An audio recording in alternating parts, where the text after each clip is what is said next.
I hadn't had a response within 5 working days from my hearing to find out if I'd lost my job. And I contacted my Unison rep, and the reason was they'd sent it to the wrong email.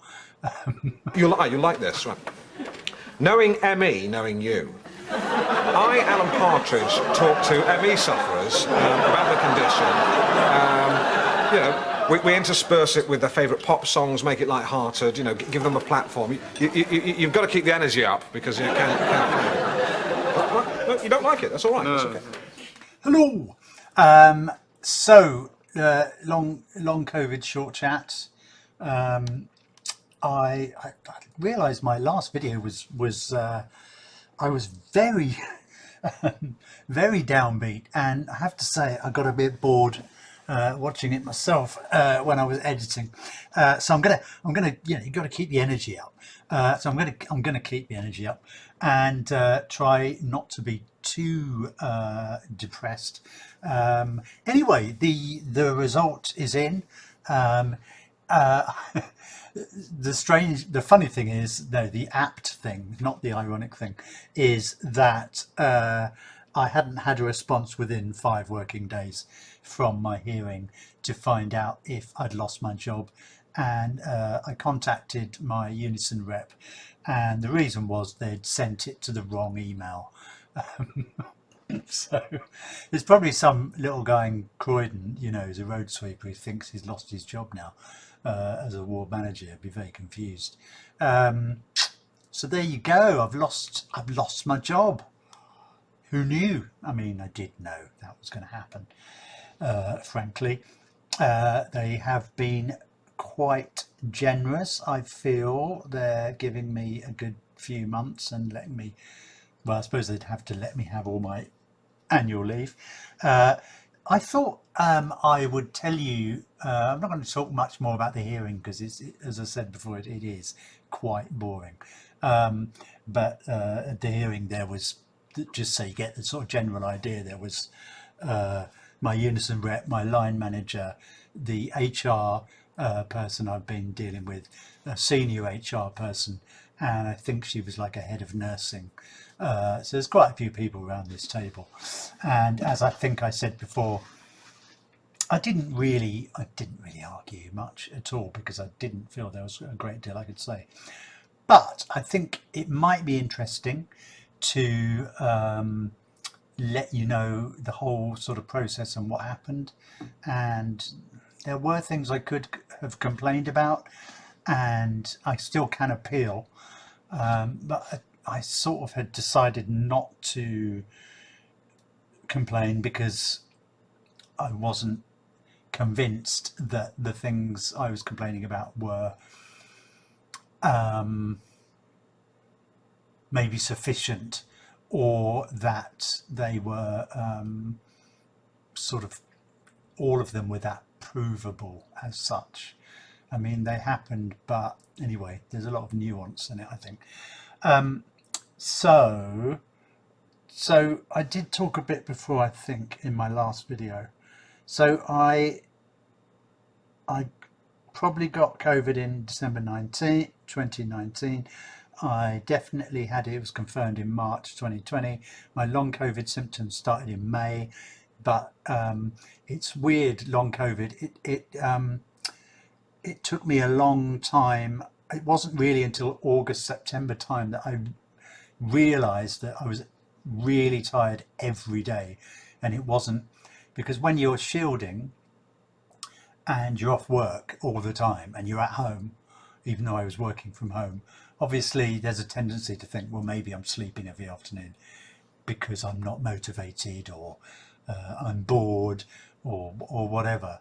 So it's taken a very long time, and I hope this helps other people who may have long COVID. It can take a long time to realise that you're not depressed, you're not fed up. Oh, virus and threat and protection. Thanks for that. It is a real thing, and there's a lot of guilt as well, especially working in the NHS. I mean, all my colleagues were there fighting COVID, and there I was, off work or working from home. So I worked from home till December, and I already had quite a poor relationship with quite a few of the managers at the hospital anyway.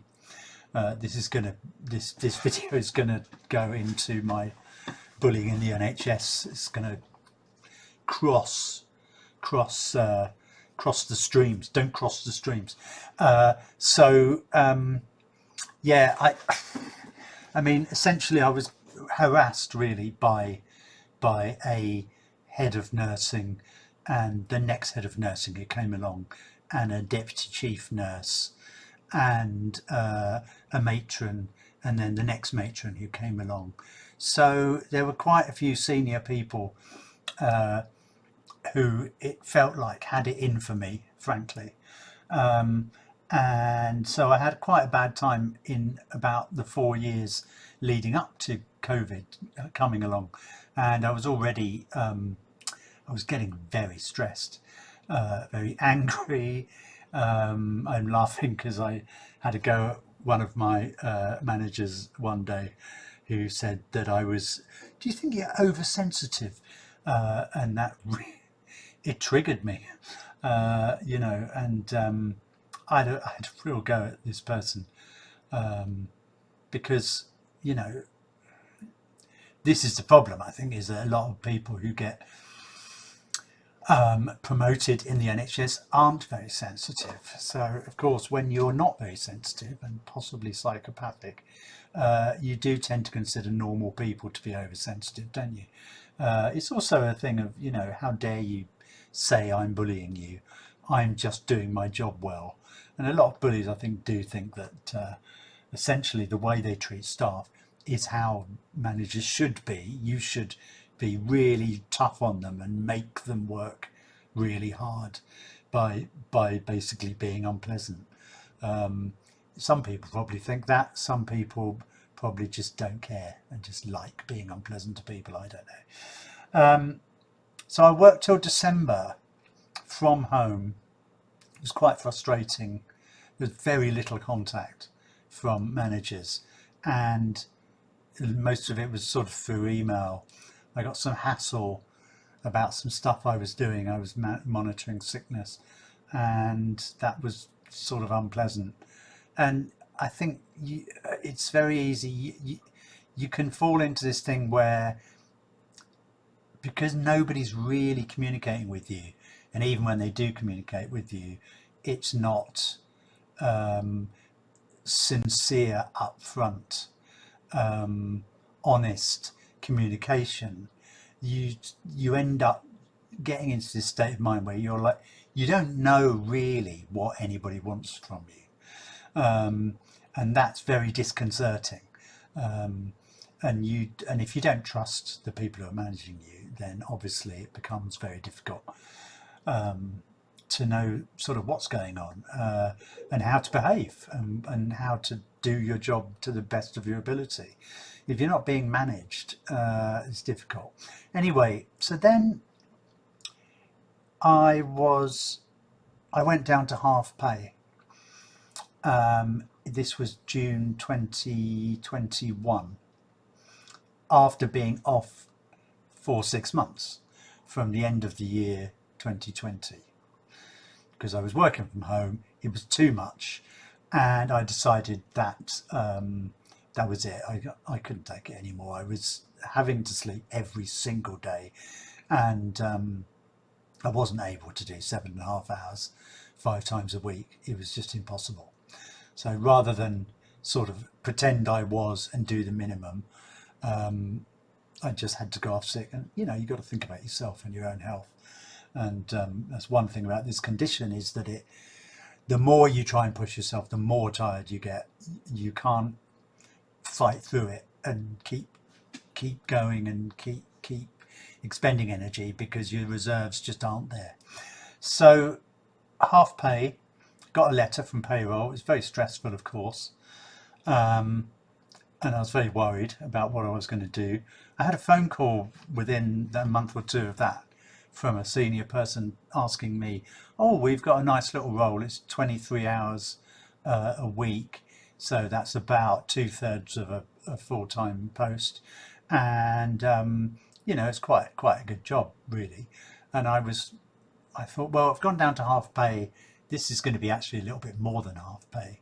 I asked them what would happen with my wages, because obviously I was full time, then I'm sick, and now I'm going to go to less money. How does that work?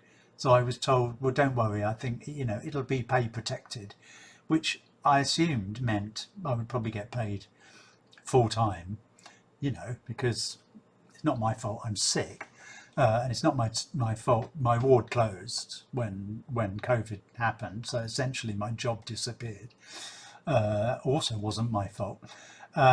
So started this job in September on a phased return, because of course I'd been off for quite a long time by then. And in the first few days that I started the job, someone told me that, well, my line manager told me that there'd been a mistake, and the information on the roster had been recorded incorrectly. So my sickness hadn't been recorded as long COVID or COVID related. Therefore, I shouldn't have gone down to half pay. I should have continued on full sick pay because it was COVID. So imagine how angry and pissed off I was that I'd gone through all the stress of finding out I was on half pay, only to then find out that actually I wasn't on half pay, and I never had been. Salaries and wages noticed the mistake, not any of the managers. And to their credit, I mean, they took £3,000 out of my wages over the summer of 2021. And salaries were very good. I got that money back straight away. But still, I lost it. Until I didn't have that £3,000. Until I thought I shouldn't have had that £3,000. The fact that I got it back is good. It doesn't change the fact that it happened. So that was very annoying. And also, just to run through quickly, when I started this post, I had no office. I only managed to do the job for 6 weeks because I ended up going to accident emergency and having to be admitted to hospital, although I actually talked them out of admitting me and went home on steroids and antibiotics. But so I had no office. They never found me an office after 6 weeks even. I had a computer, but no one knew where it was. IT eventually found it for me. I couldn't use the computer. I could use it remotely from home, or I guess from any other computer, but I didn't have a desk or a chair or a locker or anything basically. So I was turning up at the hospital, sitting in the canteen with just my own mobile phone. I didn't have a laptop either. Nobody knew how I should do the job I was doing, because it had been vacant for a year before I started. So the only person I could get information from was the person who had been doing the job a year previously. And of course a lot had changed since then, and she was in a new job and was very busy, so I went to visit her 2 or 3 times, but I felt a bit bad really, because she's trying to get on with her new job and there's me badgering her, saying, where do I find all the information I need to do this job? So and I ended up sitting in the library for a good few weeks, which was freezing cold because the librarian left all the windows open because of COVID, of course, because of the guidelines. So it was a bloody disaster. I had very little oversight and management because, of course, it was September, October into November. So obviously it was getting big. I mean, the hospitals, all hospitals are always busy all the time now. Winter pressures happens in summer as well. It's just year round, really. Things never calm down. But obviously, everyone was very busy, so I was pretty much ignored. I could have stayed in the job and done virtually nothing. In fact, I don't think anyone would have really noticed. But at that point, I decided by November, when I'd actually been sick twice within that 6-week period, probably because I was coming back to work, mixing with lots of people and picking up all the infections that I'd been avoiding being at home for a year or so before. So there you go. That's the story. It's a bit of a long one. This is a long chat about long COVID, but I think it's good to hear the background. I'm now unemployed, which I expected to be. I'm going to pursue a case, and I'm going to pursue a accident at work claim for having developed long COVID at work. Not that you can obviously prove that 100%, but it sounds like I've likely got a good case, seeing as I was working up until the time I think I had long COVID, sorry, and the time I was confirmed as having it. So the likelihood is I caught it in the hospital. So there you go. That's me. I will continue to update you. I'm now looking at benefits, claiming. I've applied for medical retirement, so I have to wait and see if I get that, and I hope I do, frankly, because that's going to help a lot financially. There you go. So thanks for watching. Don't forget to like, subscribe, hit the notifications button, comment below, etc., etc. All those things are really important because they help with the algorithm, the new god of the internet. Thank you, and I'll see you next time.